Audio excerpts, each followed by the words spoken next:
넷째 날입니다. 오늘도 주님의 피 묻은 십자가, 우리를 위해 고통받고 찢김받고 모든 것을 쏟아부으신 그 십자가 깊이 묵상하시면서 십자가의 풍성한 은혜로 살아가시기를 주님의 이름으로 축복합니다. 우리 잠시 함께 기도하겠습니다. 하나님 아버지, 예수 그리스도의 십자가를 감사를 드립니다.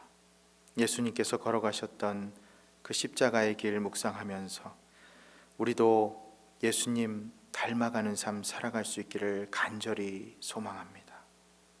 주님, 내 언어 속에 예수님의 말이 담겨져 있기를 원합니다.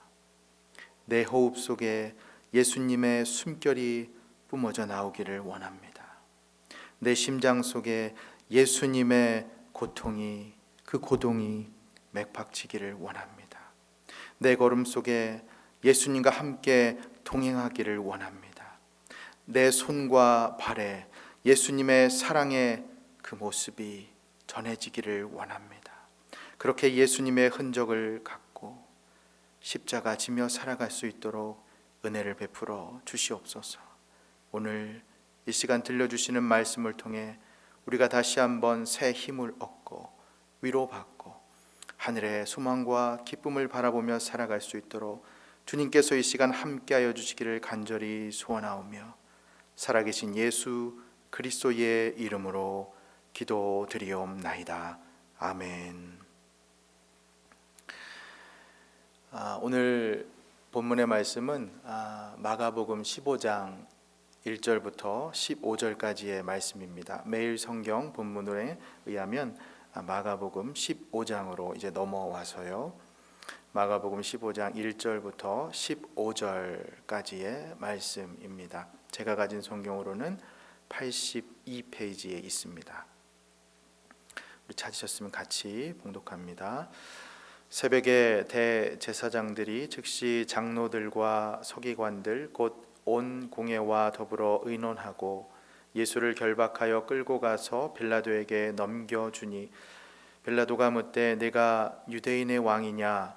예수께서 대답하여 이르시되 내 말이 옳도다 하시매 대제사장들이 여러 가지로 고발하는지라 빌라도가 또 물어 이르되 아무 대답도 없느냐? 그들이 얼마나 많은 것으로 너를 고발하는가 보라 하되 예수께서 다시 아무 말씀으로도 대답하지 아니하시니 빌라도가 놀랍게 여기더라.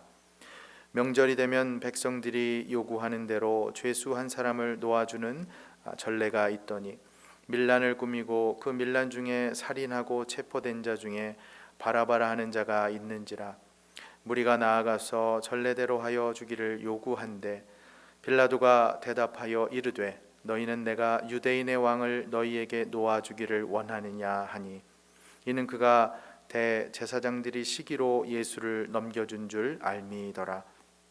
그러나 대제사장들이 무리를 충동하여 도리어 바라바를 놓아달라 하게 하니 빌라도가 또 대답하여 이르되 그러면 너희가 유대인의 왕이라 하는 일을 내가 어떻게 하랴? 그들이 다시 소리 지르되 그를 십자가에 못 박게 하소서. 빌라도가 이르되 어찌미냐 무슨 악한 일을 하였느냐 하니 더욱 소리 지르되 십자가에 못 박게 하소서 하는지라.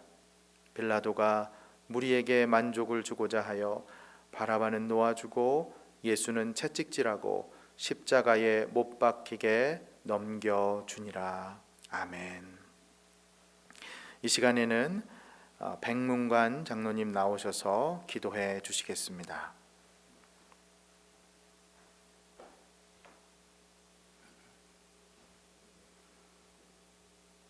우리 다 같이 기도드리겠습니다. 존귀와 영광을 받으시기에 합당하신 하나님 아버지, 하나님은 사랑이신 것을 우리는 잘 알고 있습니다. 또한 예수님은 포도나무시요 우리는 가지니 내가 그 안에 거하면 많은 열매를 맺고 나를 떠나서는 아무것도 할 셈을 알고 있습니다. 이번 코비드-19 바이러스로 보이지도 않는 미생물로 많은 사람들이 아픔과 죽음에서 싸우고 있습니다. 사랑의 아버지 하나님, 의사분들의 노고와 바이러스를 연구하는 우리 박사님들에게 지혜를 주시고 그 감염의 속도를 줄여주시기를 원합니다.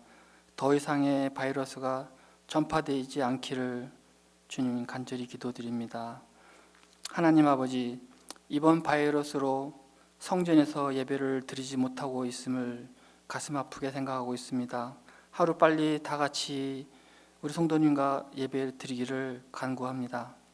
또한 개인의 아픔과 가정의 슬픔, 또 지금은 온 세계가 바이러스로 힘들어하고 있습니다. 주님, 이러한 시련에서 극복할 수 있도록 우리에게 지혜 주시고 우리의 영혼이 흔들리지 않고 주님을 잘 섬기며 믿음을 회복하기를 간절히 기도합니다. 하나님을 의지하는 제자로 하나님의 말씀을 깨달아 알려고 하는 마음 주시고 주님께서 내 안의 주인이 되어 겸손하고 온전하게 살아가기를 기도드립니다. 주님은 감옥으로 끌려가 고초를 당하시며 이제 육체적으로 아픔과 채찍에 맞음으로 그 고통스러움과 절규를 생각하면 마음이 무너집니다. 저들의 죄를 용서해 달라는 기도를 주님은 하시고 계십니다.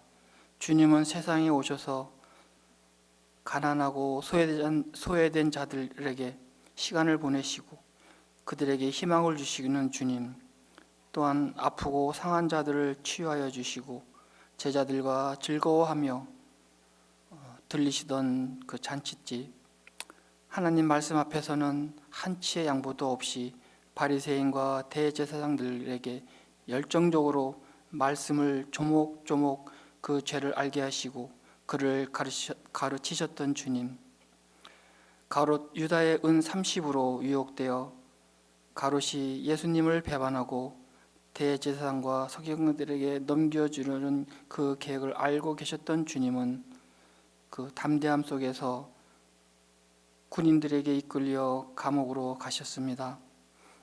주님, 우리의 연약함을 용서해 주시고 우리 믿음이 약하여 흔들리는 나를 회복하여 주시기를 원합니다. 마지막까지 포기하지 않고 믿음을 지켜 사탄의 사망 권세를 이기시고 다시 사신 예수님의 부활을 기도하며 예수 믿는 자로서 예수를 믿으면 누구나 다 구원을 얻는다는 것을 확실하게 알게 하여 주시기를 원합니다. 주님은 우리를 대신하여 무겁고 힘든 십자가를 지셨습니다. 말씀을 다시 한번 기억하며 하나님의 사랑을 기억하는 우리 임마누엘 교회 모든 성도님 되기를 간절히 기도드리며 지금도 살아계시고 역사하시는 예수님의 이름으로 기도드리옵나이다. 아멘.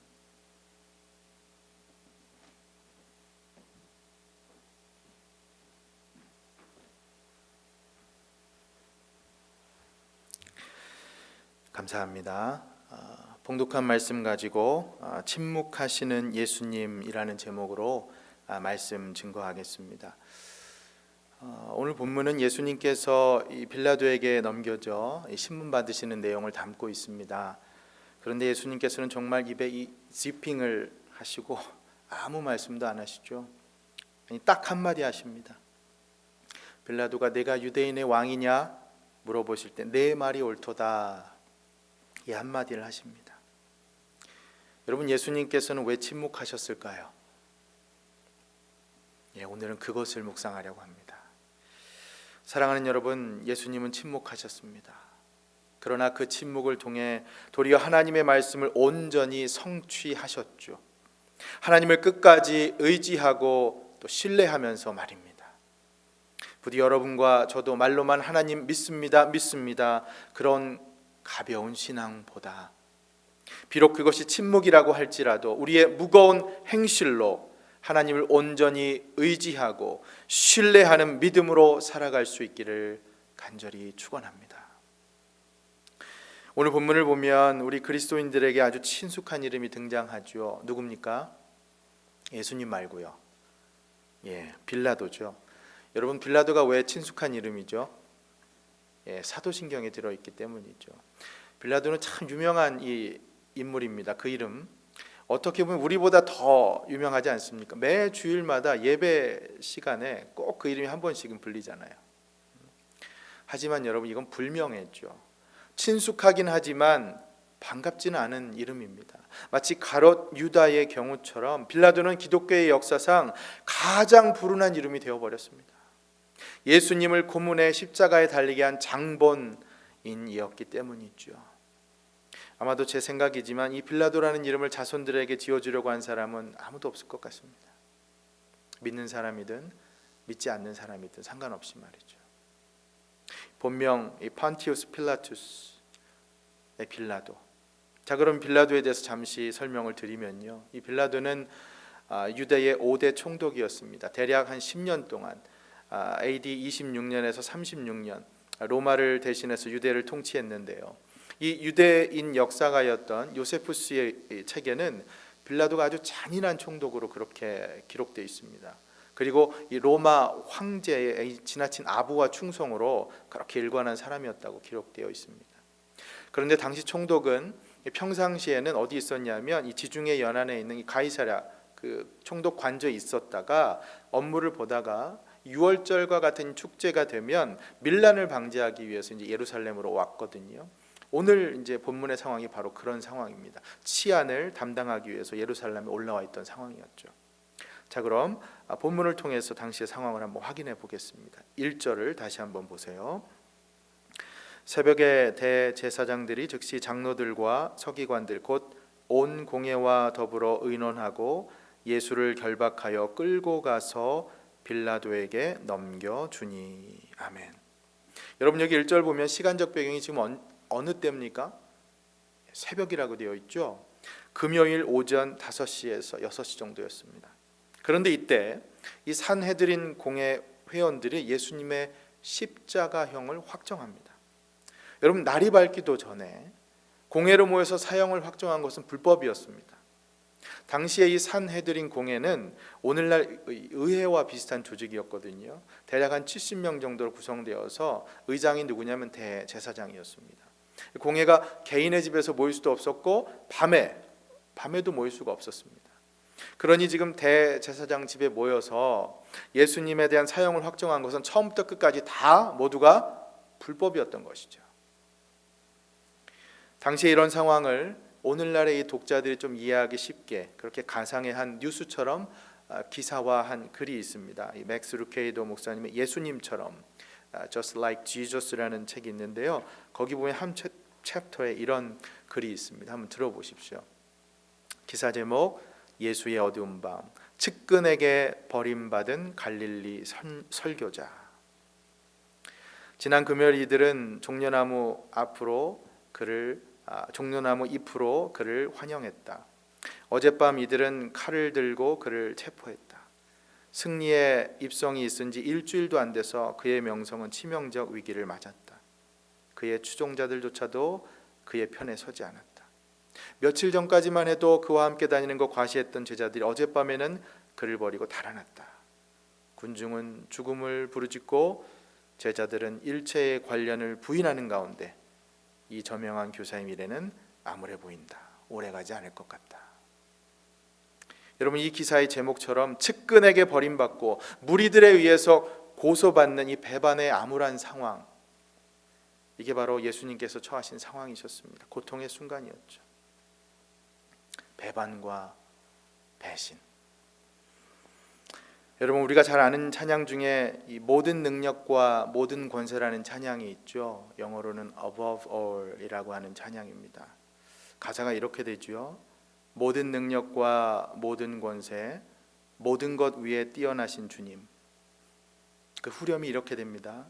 십자가 고통당하사 버림받고 외면당하셨네. 짓밟힌 장미꽃처럼 나를 위해 죽으셨네. 나의 주. 여러분 오늘 말씀 묵상하면서 이 찬양 부르는데요, 이 후렴구 가사 중에 이 짓밟힌 장미꽃처럼이란 말에 이상하게 집중하게 되더라고요. 처음에는 가사가 생뚱맞다고 생각을 했습니다. 어느새 근데 찬양을 부르던 중에 이 노랫말에 제 가슴이 뭉클해지면서 눈물이 찡하게 그렇게 십자가가 그려지더군요. 짓밟힌 장미꽃처럼. 여러분, 예수님께서 우리를 위해 그렇게 죽으셨습니다. 화려한 것 같지만 고통의 가시를 머금은 채 배반의 아픔을 억누르면서 말이죠. 여러분, 그거 아십니까? 우리가 장미를 배반의 장미라고 부르는데, 우리가 잘 아는 것처럼 장미는 흔히 아는 열정적인 사랑, 그 꽃말이 그거 아닙니까? 그런데 장미도 색깔에 따라 꽃말이 다르다고 하더군요. 검정색 장미는 배반과 이별을 뜻한답니다. 그러니 여러분, 혹시 남성분들, 여성분들에게 장미를 선물하려고 하실 때 조심하십시오. 검정색은 아닙니다. 사랑하는 여러분, 빌라도 앞에 서신 예수님께서는 검정 장미를 받으셔도 수백, 수천 장미를 그렇게 받으셨다고 할 정도로 참혹하게 배반당하신 상황이셨습니다. 짓밟힌 장미꽃처럼 그런 상황이 되셨던 것이죠. 3년간 밤낮 가리지 않고 정말 열심히 애써 수고하면서 백성들을 가르치고 고쳐주셨습니다. 그동안 얼마나 많은 사람들을 고쳐주셨나요? 그런데 그 중에 단 한 명도 예수님은 무죄, 그분은 죄가 없다고 그렇게 변호한 사람이 없습니다. 그야말로 모두가 등을 돌렸던 배신과 배반의 그날 아침이었던 것이죠. 어디 그뿐인가요? 제자들은 어떻습니까? 사실 군중이야 대충 용서할 수 있을지 모르지만 예수님께서 삼키셔야 했던 그 가장 쓰디 쓴 고통의 자는 바로 제자들의 배신 아닙니까? 예수님께서는 제자들의 배반을 감내하셔야만 했습니다. 자, 그럼 이런 배반과 배신의 상황에서 예수님께서 어떻게 반응하시나요? 자신을 변호하기 위해서 외쳐 그렇게 다른 사람들 들으라고 아락바락 그렇게 자신을 변호하셨습니까? 아니요, 예수님 침묵하셨습니다. 그렇다면 그 침묵하시는 예수님을 보고 빌라도는 어떻게 반응합니까? 자, 오늘은 이 두 인물, 예수님과 빌라도의 이 반응을 보면서 우리가 영적인 교훈을 나눠보려고 합니다. 먼저 신문하는 빌라도를 한번 보도록 하죠. 한번 따라해 주시겠습니까? 먼저 그 나라와 그 의를 구하라. 아니, 여러분 왜 이렇게 힘이 없으세요? 제가 다 듣고 있다니까요. 여러분 힘차게 한번 다시 한번 따라해 주세요. 먼저 그 나라와 그 의를 구하라. 맞습니다. 여러분, 빌라도를 보면서 우리가 이 교훈을 얻을 수가 있습니다. 말씀 볼까요? 2절부터 5절까지를 한번 보세요.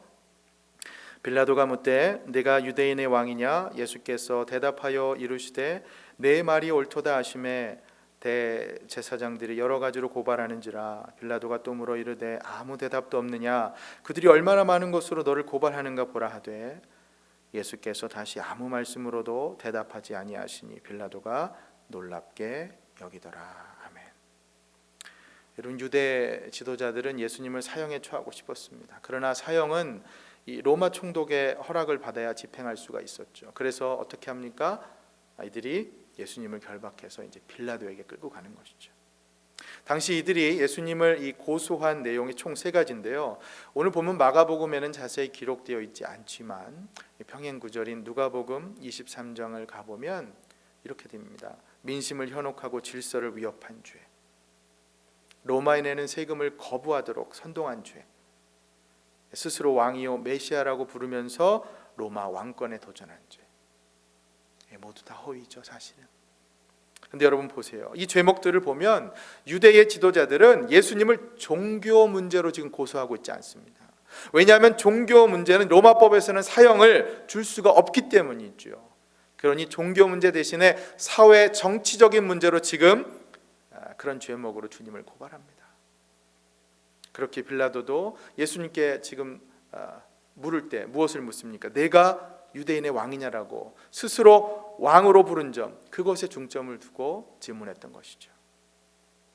하지만 빌라도가 계속해서 신문을 해보니까 어떻게 됩니까? 결국 예수님께서 아무 죄가 없으시다는 걸 알게 됐죠. 그러니 그는 결국 한 가지 꼼수를 생각해냅니다. 그게 뭡니까? 예수님을 유월절 특사로 그렇게 석방시키려고 했던 것이죠. 당시에 그런 규례가 있었기 때문입니다. 한번 6절 보세요, 여러분. 6절 같이 한번 읽어볼게요. 시작. 명절이 되면 백성들이 요구하는 대로 죄수 한 사람을 놓아주는 전례가 있더니. 아멘. 여러분, 오늘날에도 그렇지만 당시 명절에 이 죄인을 석방하는 규례가 있었습니다. 우리도 무슨 광복절 특사 뭐 이런 거 여러분 들어보셨죠? 이처럼 빌라도는 특별 사면 규례를 이용해서 예수님을 풀어주려고 했습니다. 하지만 대제사장들과 백성들, 군중들을 선동해서 끝내 예수님 대신 바라바를 풀어주고 예수님은 십자가에 못 박으라고 요청을 하게 되죠. 자, 그럼 여러분 이제 빌라도 입장에서 한번 생각해 보죠. 얼핏 보면 빌라도는 어떻게든 예수님 놓아주려고 지금 애를 쓴 것처럼 보입니다. 그렇죠? 그러니 예수님을 처형한 장본인이라는 이 타이틀을 갖기에는 얼마나 지금 억울하게 그렇게 보일 수도 있어요. 그렇다면 왜 우리가 사도신경을 통해서 항상 그를 예수님을 십자가에 못 박은 장본인이라고 고발하는 것일까요? 따지고 보면 대제사장들과 그리고 유대 백성들에게 고난을 받아 이렇게 사도신경에 문구를 넣는 게 더 맞지 않을까요? 아니 어쩌면 가롯 유다에게 배신을 당하여 시몬 베드로에게 부인을 당하여 이런 문구가 사도신경에 들어가는 것이 더 맞는 거 아닐까요, 여러분? 왜 유독 빌라도만 사도신경에서 언급하는 걸까요? 여러분 잘 들으세요. 따지고 보면 지금 이 예배를 드리고 있는 여러분과 저, 우리 지금 그 누구도 자유롭지 못합니다. 우리 이름도 사도신경에 들어가야 한다는 말씀입니다. 왜냐하면 예수님 우리 때문에, 나 때문에 십자가 지셨기 때문이죠. 아닙니까? 그럼 빌라도를 통해 우리에게 주시는 교훈이 무엇일까요? 빌라도는 선한 사람이 아니었습니다. 그는 자신의 이익을 위해서 역사상 최악의 결정을 내린 사람이었죠. 15절 말씀 보세요. 그는 무리에게 만족을 주기 위해 예수님을 십자가에 못 박았다고 그렇게 기록하고 있지 않습니까? 결국 자기의 유익을 위해서 그랬던 겁니다. 혹시라도 밀란이 일어나면 자신에게 불리할까 봐 어떻게 하든 자기가 유리한 쪽으로 그렇게 결정을 내렸던 것이죠. 그렇습니다, 여러분. 그의 관심은 오직 자신의 정치적인 출세와 성공, 그것뿐이었습니다. 바로 이것이 우리가 매주 사도신경을 통해서 본디오 빌라도를 언급하는 이유입니다. 자기만을 위해 살아가는 것, 그런 사람들의 최후, 그 비극이 바로 예수님을 십자가에 못 박은 인물로 평가받게 되는 것이죠.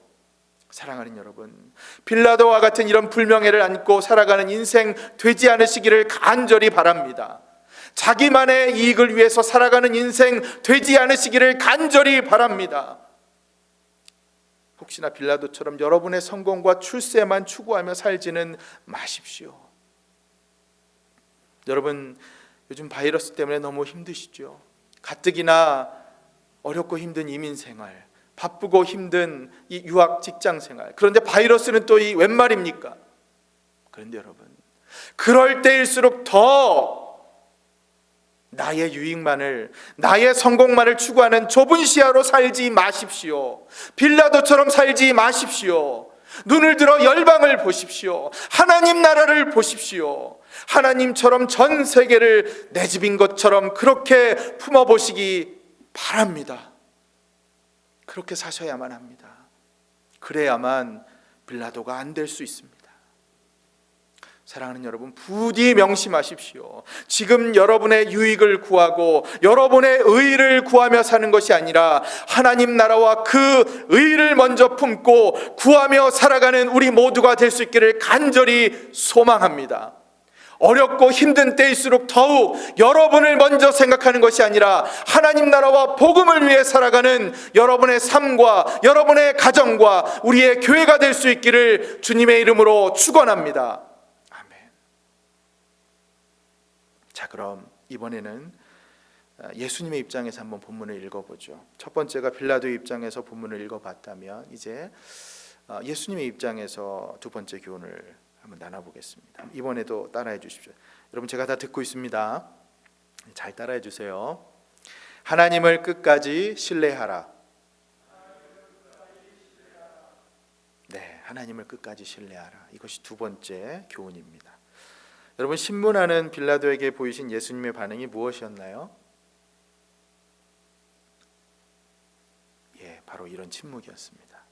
침묵, silence. 심지어 5절을 보면 예수님께서 아무 말씀도 안 하시니까 빌라도가 놀랍게 여겼다고 말씀하죠. 여러분, 생각해보면 정말 놀라운 일이에요. 왜요? 죽느냐 사느냐 하는 순간입니다. 어떻게든 자신을 변호해야만 결백을 밝혀야 하는 시간인데 예수님 그냥 묵비권만 행사하시고 가만히 계시잖아요. 변호하지 않으십니다. 이거 우리의 상식이 아니잖아요. 도대체 예수님 왜 그러셨을까요? 여러분, 우리가 지금 침묵을 묵상하고 있는데 예수님의 침묵, 그럼 이 침묵의 반대가 뭘까요? 뭐라고 생각하십니까? 예, 침묵의 반대는 수다죠. 말이 많은 거 아닙니까? 여러분, 침묵이 좋으세요? 수다가 좋으세요? 예, 말이 많으신 편이십니까? 아니면 과묵하신 편이십니까? 사실 현대 사회는 이 수다 사회입니다.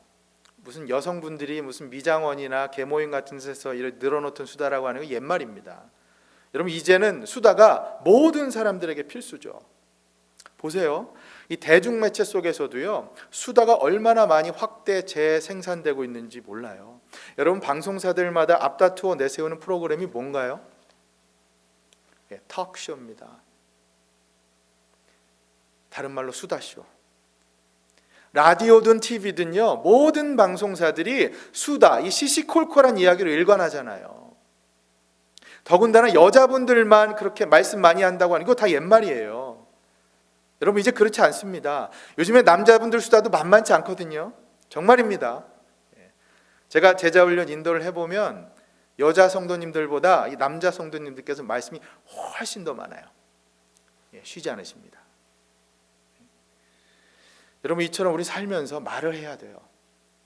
말을 나눠야 합니다. 말 참기가 참 어렵거든요. 더군다나 자신의 생명이 달린 것이라면 그걸 참아내기가 쉬울까요? 근데 예수님 보세요. 예수님께서 그걸 참으셨습니다. 도대체 왜 그러셨을까요? 왜 침묵하셨을까요? 그 이유는 십자가에서 죽으셔야 했기 때문입니다. 예, 문자 그대로요. 십자가에서 죽으셔야만 했기 때문입니다. 그래야만 우리가 살 수 있기 때문에 죽으셔야만 살 수 있었던 상황. 그러니 굳이 자신이 무죄라고 변명해서는 안 되었던 상황이었던 것이죠. 죽으셔야만 했기 때문입니다. 여러분, 예수님께서 하나님 말씀을 그대로 이루길 원하셨습니다. 그래서 아무 말씀 안 하시고 그대로 가만히 십자가에 달리신 거죠. 여러분, 아무 말씀 안 하신 이 모습, 구약에서 이미 예언된 말씀 아닙니까? 이사야 53장 7절 이렇게 말씀합니다. 그가 곤욕을 당하여 괴로울 때에도 그의 입을 열지 아니하였으며 마치 도수장으로 끌려가는 어린 양과 털 깎는 자 앞에서 잠잠한 양같이 그의 입을 열지 아니하였도다. 아멘. 예수님께서는 바로 이 말씀을 그대로 성취하셨습니다. 그러기 위해서 참으셨습니다. 여러분, 예수님께서 침묵하신 이유, 그것은 십자가를 지시기 위하심입니다. 그래야만 우리의 죄를 사하실 수 있었기 때문인 것이죠. 여러분, 이것을 믿으십니까? 그래서 잠잠하셨던 겁니다. 그러니 여러분, 여기 예수님의 모습을 보면서 우리가 아주 중요한 영적 기원을 하나 얻는 것 같습니다. 여러분, 우리가 살면서 저지른 실수 가운데 아주 흔한 실수가 뭐냐 하면 말해야 할 때와 침묵할 때를 분별하지 못한다는 겁니다. 그런 지혜가 없어요. 침묵해야 할 때 더 오히려 말을 하고, 말을 해야 할 때 오히려 침묵하게 되고. 그럼 여러분, 우리가 언제 말을 하고 언제 침묵해야 할까요? 예수님 보세요. 하나님의 뜻을 아시면 침묵하십니다. 하나님의 뜻을 이루시기 위해서 말씀을 하지 않으셨죠. 여러분, 하나님의 뜻을 아시면 침묵하셔도 됩니다. 왜냐고요? 하나님께서 다 이루실 것을 알기 때문이죠. 그러니 여러분, 하나님의 뜻을 아시면 이제 여러분들께서 해야 할 일은 잠잠히 오직 하나님을 굳게 신뢰하는 일일 뿐입니다. 그거밖에 없습니다. 의지하는 거, 하나님을 더욱 굳게 신뢰하고 의지하는 거 말입니다. 그게 바로 여러분께서 하셔야 될 일입니다. 하나님을 굳게 믿는 일 말입니다. 사랑하는 여러분, 어렵고 힘든 환난의 이 시기, 이럴 때 오히려 잠잠히 묵묵히 하나님만 의지하고 신뢰하고 믿으면서 오직 그 믿음으로 걸어가시기를 간절히 바랍니다. 여러분, 논쟁이 아닙니다. 말싸움이 아닙니다. 지금 우리가 해야 할 일은 그런 일이 아닙니다. 굳이 여러분 말씀 안 하셔도 하나님 다 아시잖아요.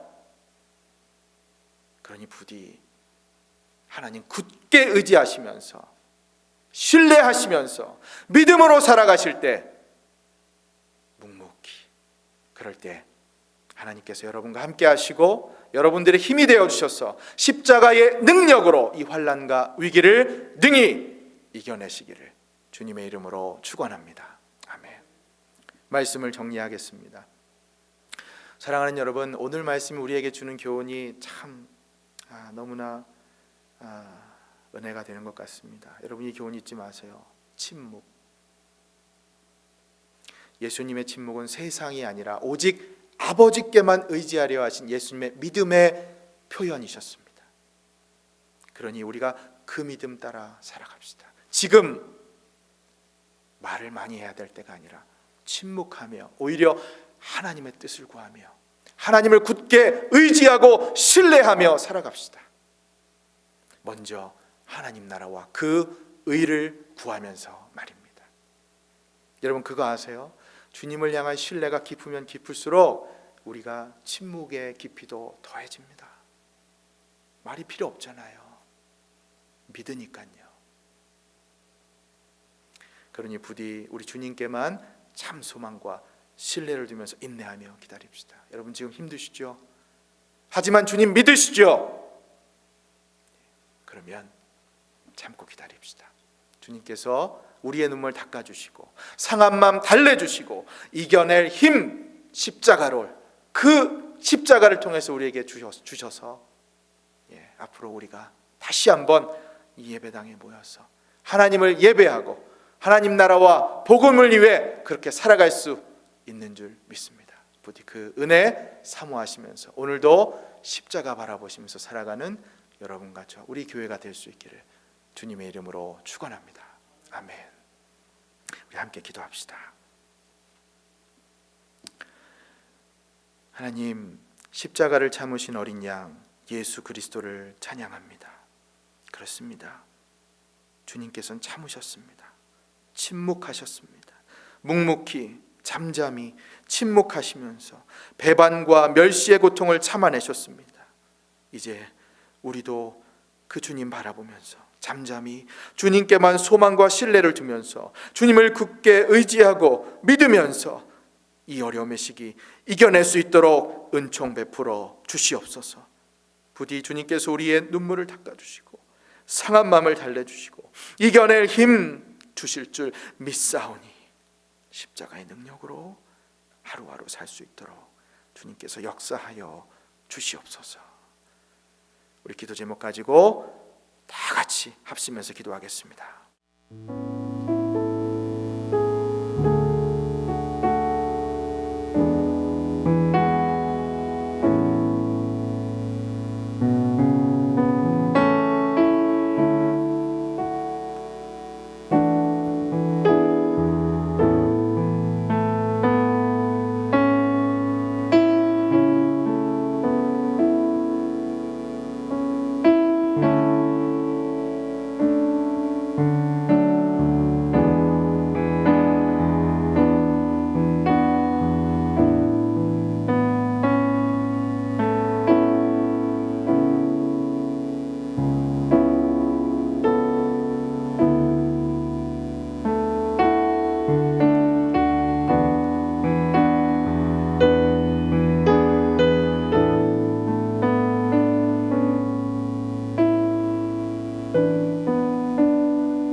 시간 들은 말씀 기억하시면서 함께 찬양하며 나아갑시다. 모든 능력과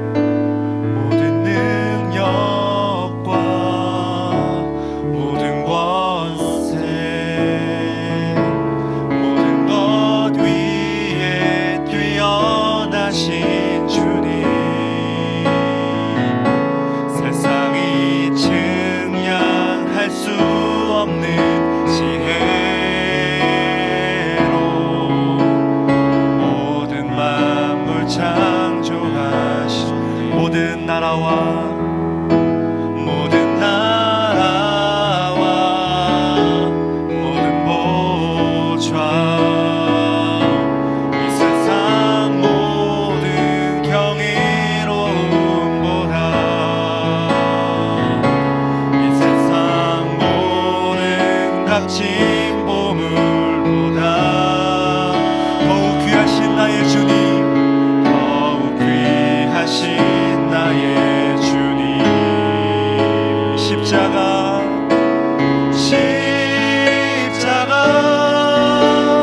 고통 당하사 버림받고 외면당하셨네. 짓밟힌 장미꽃처럼 나를 위해 죽으셨네.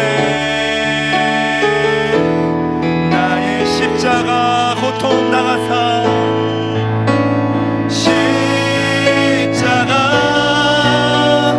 고통 당하사 버림받고 외면당하셨네.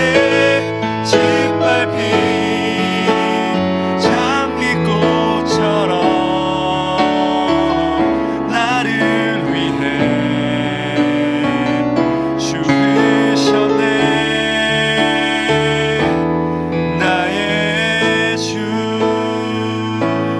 아멘. 우리 이 시간 합심으로 기도하며 나아갑시다. 특별히 이 시간 몸이 아픈 가족들을 위해서, 흩어져 있는 자녀와 가족들을 위해서 함께 기도합시다.